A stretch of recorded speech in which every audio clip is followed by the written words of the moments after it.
మొనగాళ్లకు మొనగాడు కావాలంటే ఈ చెప్పిన కింది లక్షణాలు చాలా ఉండాలి. వినండి. పగ తీర్చుకోవాలంటే పక్కలో బలంలా ఉండాలి. ప్రత్యర్థులను హతమార్చాలంటే పన్నాగాలు పన్నాలి.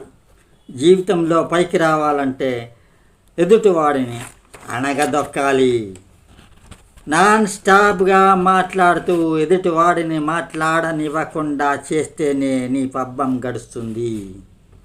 లెక్కల్లో గోల్మాల్ చేస్తేనే నువ్వు ధనవంతుడు అవుతావు.